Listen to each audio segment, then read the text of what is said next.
Em nome do Pai, do Filho e do Espírito Santo. Amém. A vida de São José, revelada à abadesa Maria Cecília Abade.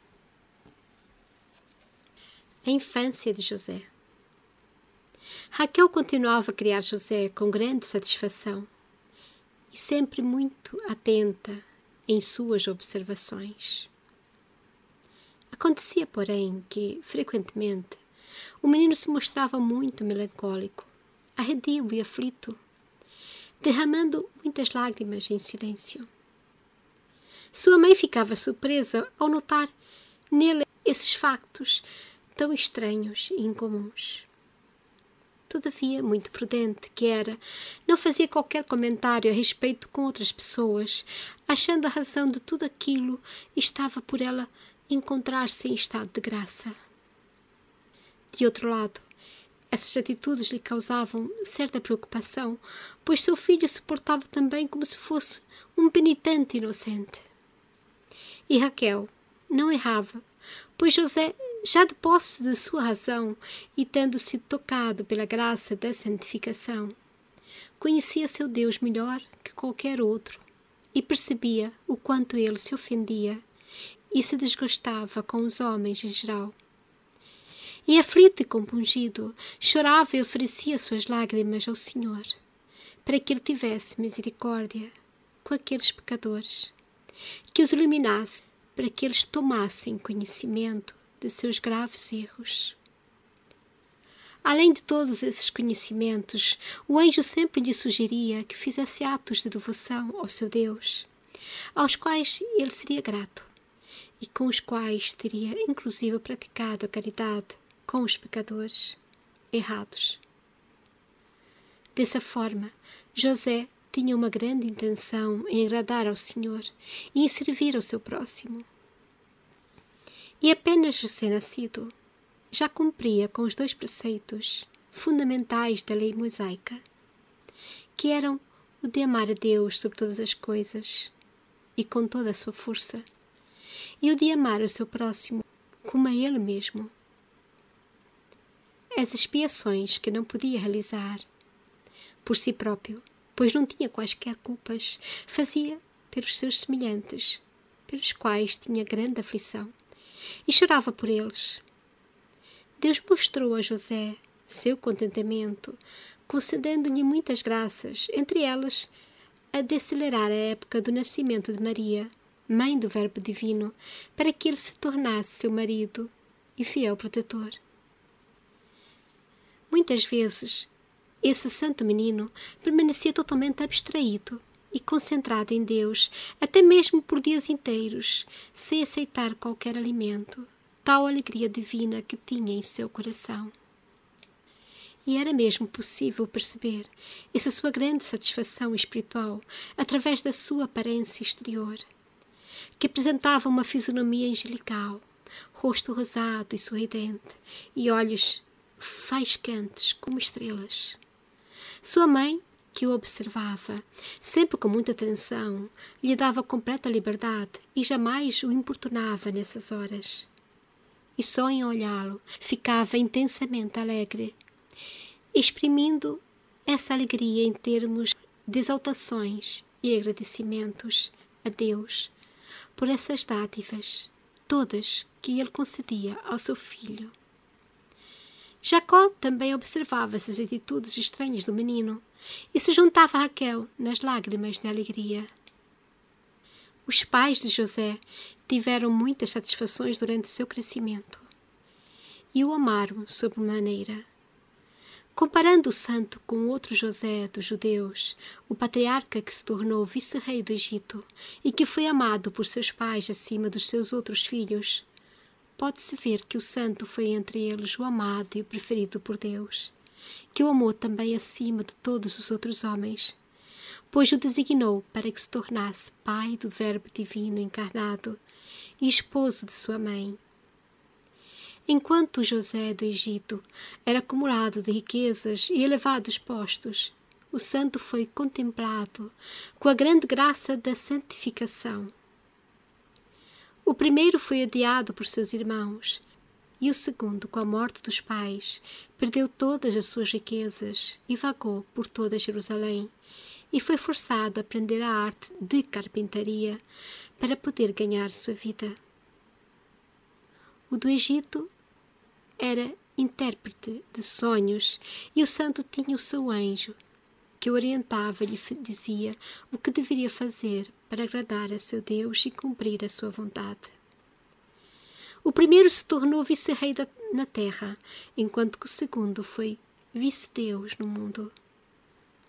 O do Egito foi extremamente fiel ao seu príncipe e manteve intocada sua esposa, enquanto que o de Nazaré foi fiel ao Espírito Santo e deixou imaculada sua divina esposa e se tornou seu protetor.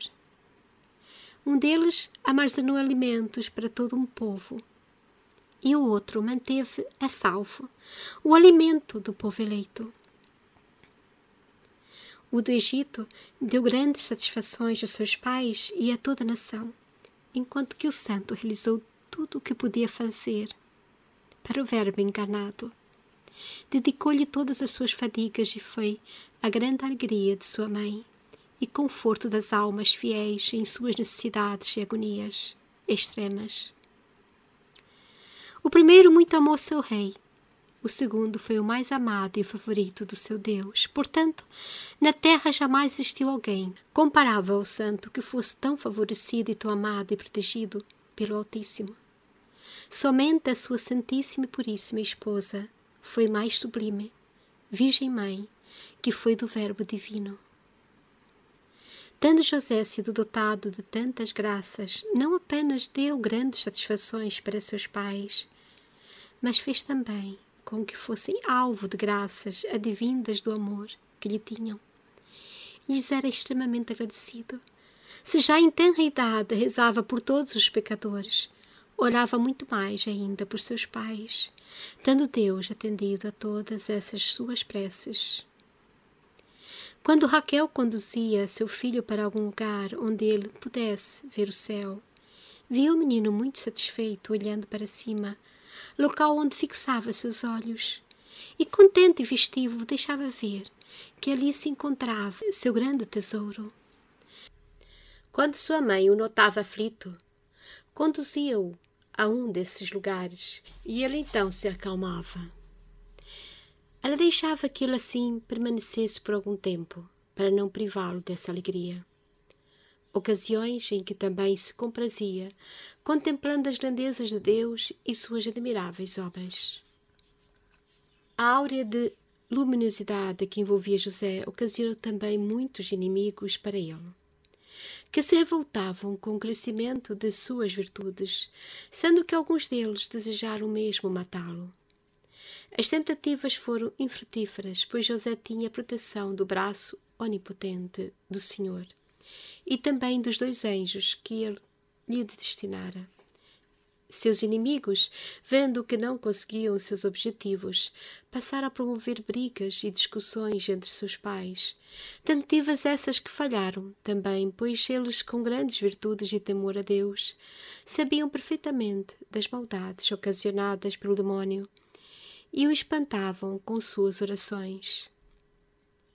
As preces de José eram muito poderosas, pois o anjo que Deus lhe destinara lhe dizia o que fazer para combater seus inimigos, avisando-o também das ações que executavam para introduzir discórdias em sua casa.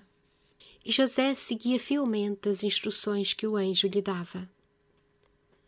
Muitas vezes José elevava seus braços para cima, como que desejando voar para o local onde se encontrava o seu tesouro. Em outras ocasiões, Raquel via com suas mãos cruzadas em seu peito, posição essa em que parecia abraçado com seu Deus.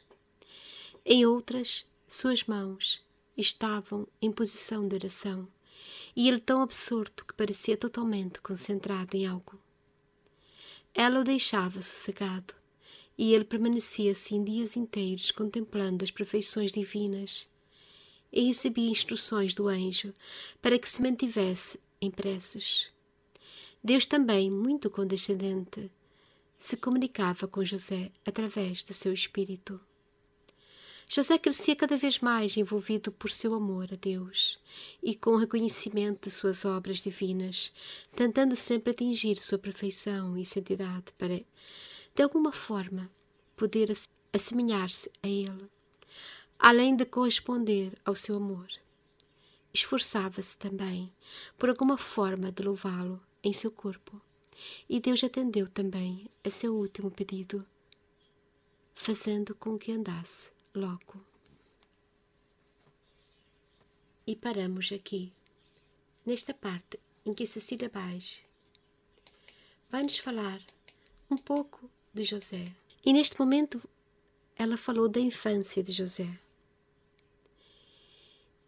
E pelo que puderam ver, ele desde criança já tinha posse da sua razão, ou seja, já conseguia perceber onde estava o bem e onde estava o mal.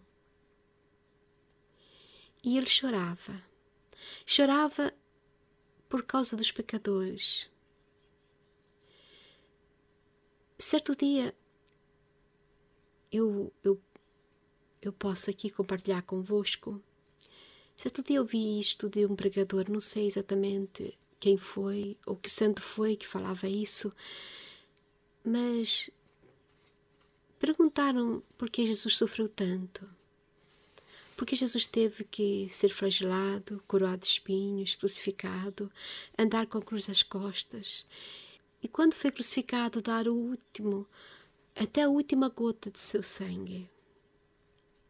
Porque bastava uma gota de seu sangue para expiar todos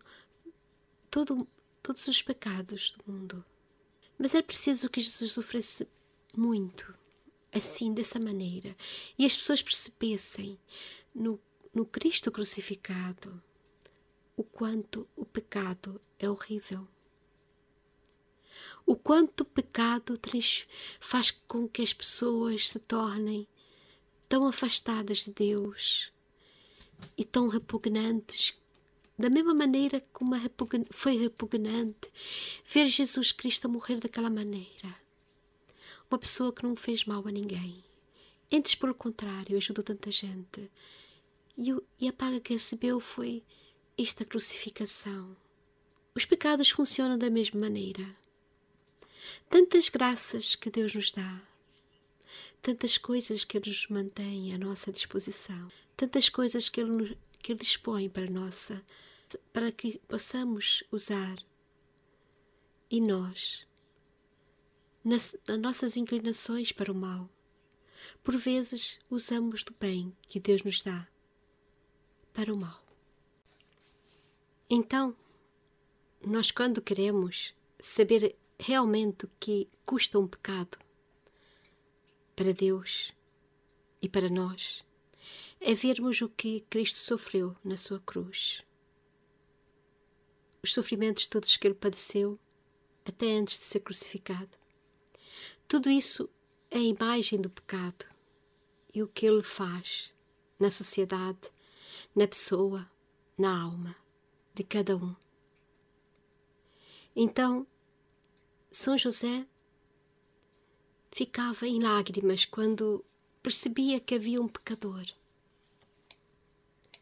Não porque ele se julgava melhor do que o pecador, mas porque todos aqueles pecados e em comparação com o amor a Deus causava-lhe tanta tristeza. Mas o que é que ele conseguiu fazer? Ele conseguiu, mesmo ainda como recém-nascido, ele já sabia o que Deus queria dele, o que Deus quer de cada um de nós.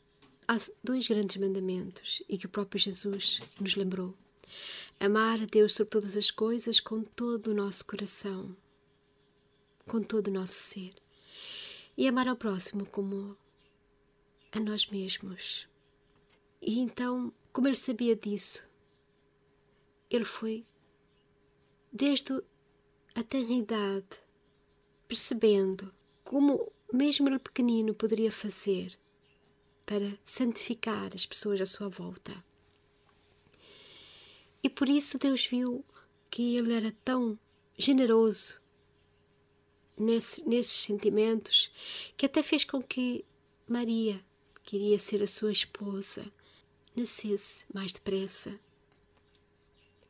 para que finalmente viesse a promessa que esperava o seu povo, o Messias, o Salvador, aquele que iria vir trazer a vontade de Deus plena. E acontecia que São José, desde cedo, ele se demonstrava que ficava completamente abstraído de tudo, concentrado em Deus, com uma fisionomia angelical, como a sua mãe observava. E os seus olhos pareciam que se iluminavam diante daquilo que ele via interiormente. Os seus pais viam tudo isso que acontecia no seu filho, se preocupavam, mas também, ao mesmo tempo, agradeciam a Deus, porque ver uma criança desde tão pequeno a manifestar-se espiritualmente de uma forma tão grandiosa também era algo que eles também já tinham sido avisados, como já tinha dito nos vídeos anteriores, como já foi dito antes. Então os pais estavam conscientes também de que tinham um filho que, mais do que uma bênção para eles, era uma bênção para Deus. Então aqui começamos a ver uma comparação com José do Egito, aquele José que foi abandonado pelos irmãos, que foi vendido a estrangeiros por inveja. Aquele chamado José do Egito. E então foi aqui se fazendo uma comparação entre os dois. E da mesma forma como um e outro foram vivendo a sua vida, um e outro foram mostrando como é que poderiam fazer e cumprir a vontade de Deus na vida deles. Não com raivas, não com desesperos, porque José, o outro José, o José do Egito, aquele que foi vendido pelos próprios irmãos, poderia começar a ter raiva, ódio no seu coração. Mas o que ele fez? Ele transformou toda aquela cruz, tudo aquilo que ele padeceu, em amor, em misericórdia. Tanto é que quando ele estava no Egito e numa posição muito melhor do que os seus irmãos, ele não usou dessa posição. Antes, pelo contrário, quis que toda a sua família viesse para o Egito para que fosse salva da fome. Isto é o que faz dos católicos e dos verdadeiros cristãos o amor ao próximo. O verdadeiro amor ao próximo é aquele que perdoa. Como Jesus mesmo disse, quantas vezes devemos perdoar? Até 70 vezes 7. E 7 já era um número infinito naquele tempo. Então, não podemos estar aqui dentro de nós a remoer, a planejar o que vamos fazer para nos vingar deste e daquele. José no Egito, ele mesmo preso, mesmo sendo feito escravo, sendo ele nascido livre, ele não guardou durante aquele tempo aquele ódio, aquela raiva.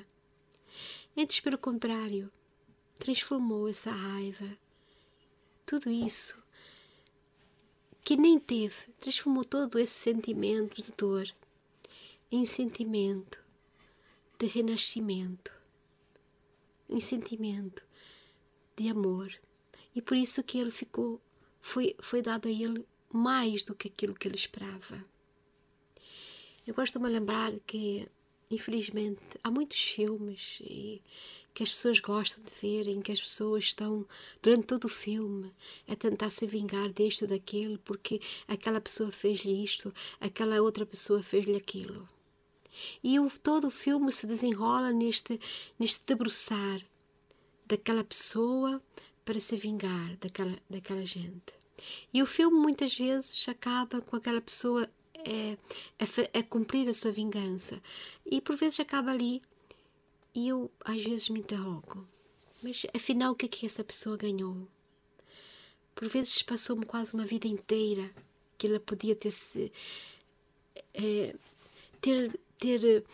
feito coisas maravilhosas, ter vivido a sua própria vida. Não, ela transformou a vida dela e escravizou-a aos seus próprios inimigos, porque ela viveu apenas para se vingar dos seus inimigos. Então ela estava escrava dessa vingança. E porque ela não era uma pessoa realmente livre, porque se ela fosse livre, ela saía desse antro de vingança e iria prosseguir a sua vida. E a sua vida, liberta da vingança, iria transformá-la. Iria ser mesmo, para os próprios inimigos, uma fonte maior de inveja. Porque ver os inimigos mortos, o que é que tem isso? Eles acabam por nada verem do que realmente fizeram.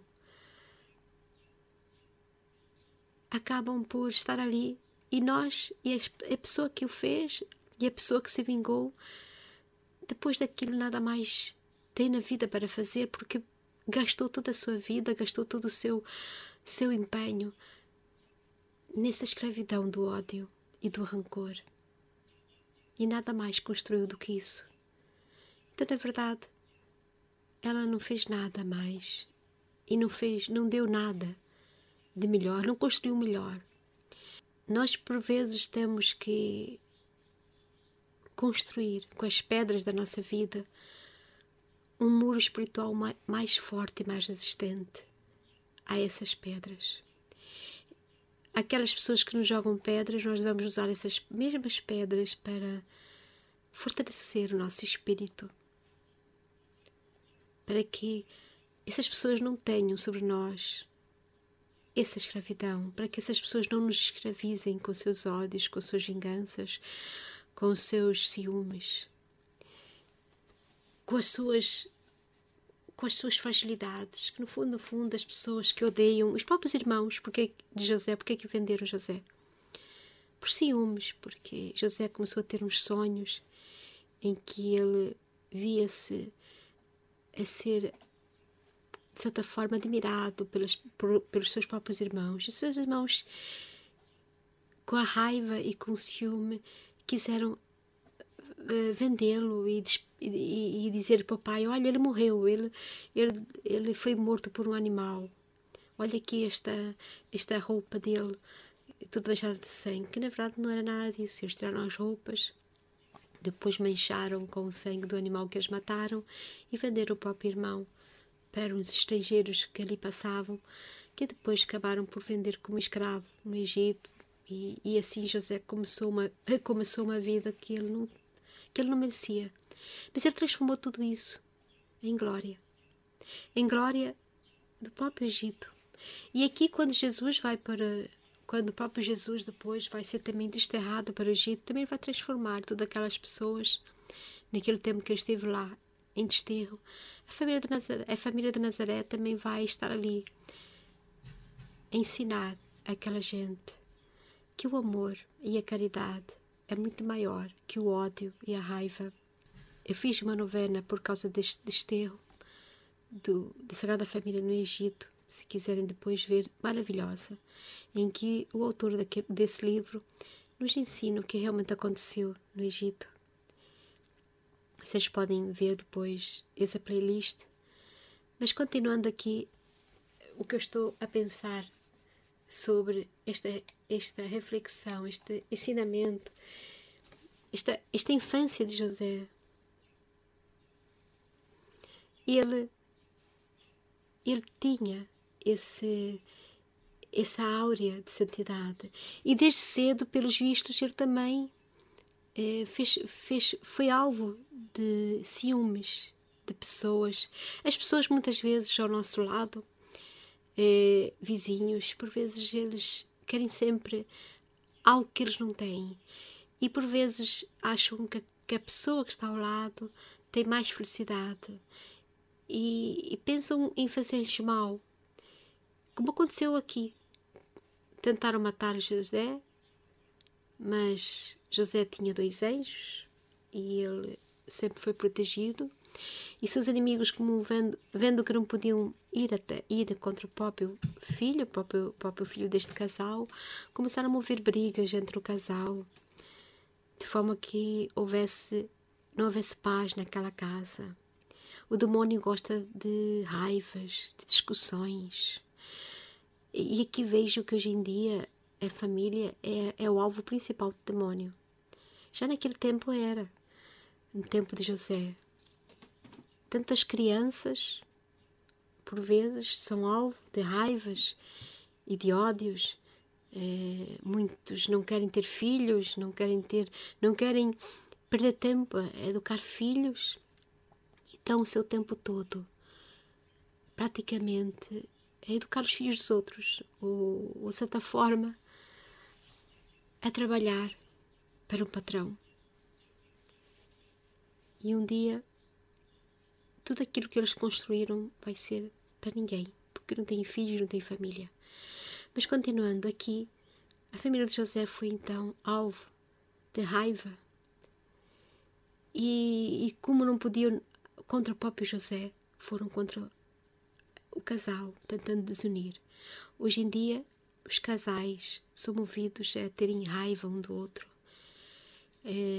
Há muitos vídeos, às vezes, que mostram de risadas, até como um fundo de piada, em que o marido fala uma coisa a respeito da esposa e a esposa fala uma coisa acerca do marido. Muitas vezes com aquela coisa de falar defeitos e enaltecer dúvidas, até mesmo acerca da sua fidelidade, do seu amor.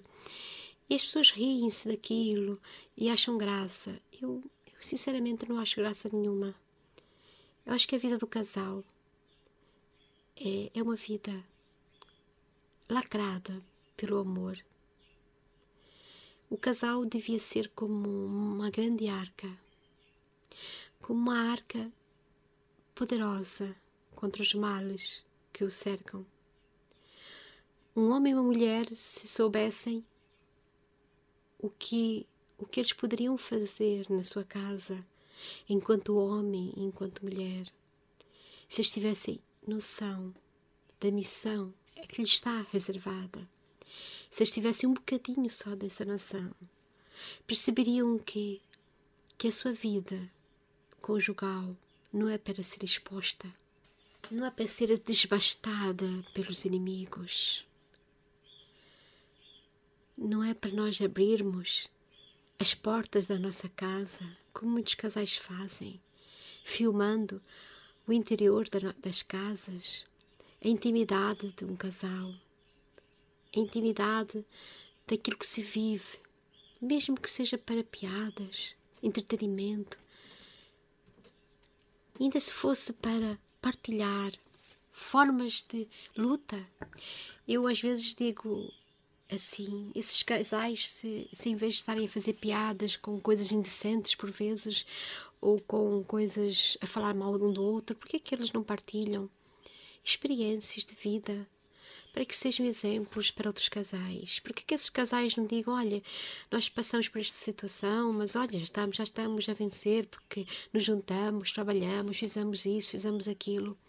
Isso sim. Isso são conversas para fazer os outros progredir. Não conversas para criar dúvidas, criar demónios, de certa forma, no pensamento das pessoas. Mas criar divisões entre sogras e sogras e genros. Isto tudo, ou porque a sogra fez isto, ou porque o genro fez aquilo, ou porque a mulher fez aquilo. Eu penso que todo esse tempo de antena que essas pessoas têm, se em vez de estarem a gastar nisso, que vão levar outras pessoas para o mesmo caminho, se proporcionassem às pessoas ensinamentos de vida, da realidade deles. Mas por vezes essa realidade é um bocado dolorosa. E as pessoas nos vídeos querem estar sempre por cima, querem sempre mostrar que estão bem, que estão a fazer um churrasco, que estão a fazer uma festa, que estão em música, que estão a dançar, que estão a cantar. Mas talvez muitas dessas pessoas, por trás da câmara, estão a passar sofrimentos, angústias interiores. E aquilo tudo é só para fingir. Ou se não for para fingir, para mostrar que lidam com isso de uma forma banal. Mas a banalidade, mas o casamento é, como eu digo, é uma arca. E o casal é um elo profundo, um elo de amor. Por algum motivo Deus disse: sereis homem e mulher e vocês vão se tornar um. É verdade. Homem e mulher se tornam uma só pessoa. Para onde vai um, irá o outro. Não porque estão subjugados, mas porque se amam. E sabem que um vai querer o amor, o bem do outro. Porque se os dois se amam, um vai querer o bem do outro e nunca vai querer o mal. Então, por isso que os pais de José, porque se amavam, eles conseguiram vencer essas maquinações dos inimigos e continuaram a sua vida de amor. Não levaram em consideração as maldades que o demónio estava a colocar entre eles, as tentativas de desunir. Eles continuaram a rezar. As preces de José eram mais poderosas para combater esses inimigos, especialmente ajudando os pais nessa luta espiritual. Então José ensina-nos que os filhos também poderão ajudar muito os seus pais com a sua oração, especialmente porque a oração das crianças, a oração dos inocentes, daqueles que ainda estão em estado de graça, especialmente, sobem ao céu muito mais depressa. E ainda mais numa família. Os filhos então ganham uma missão, uma nova missão, também cuidar dos seus pais, agradecendo a Deus por os ter e ao mesmo tempo rezando por eles, ajudando-os espiritualmente nas suas lutas. E José crescia cada vez mais envolvido pelo amor de Deus e queria muito se assemelhar a Ele no seu amor e queria louvá-lo em seu corpo. E então Deus atendeu esse pedido e logo cedo, bem cedo, José começou a andar para que pudesse se locomover e poder dar a Deus o que é de Deus mais prontamente. E assim termino esta reflexão. Penso que aqui esta leitura, esta freira, está a nos proporcionar uma visão diferente do que nós costumávamos ter acerca de José. Porque, por vezes, há muitas histórias acerca de José em filmes, mas a verdadeira história de José, aquela que a Bíblia, de certa forma, nos faz ver, de uma forma quase que velada, mas que vai batendo certo com tudo isto, a receber do céu esta inspiração. Como ela mesma disse, ela não sabia nada de São José, mas foi-lhe sendo dito muitas coisas. E se perceberem, tudo aquilo que está escrito na Bíblia vai se unindo a tudo isto. E vamos tendo cada vez mais discernimento, mais clarificação acerca do que foi a vida de São José. São José, rogai por nós. Maria Santíssima, rogai por nós. Jesus, tende piedade de nós. Em nome do Pai, do Filho e do Espírito Santo. Amém.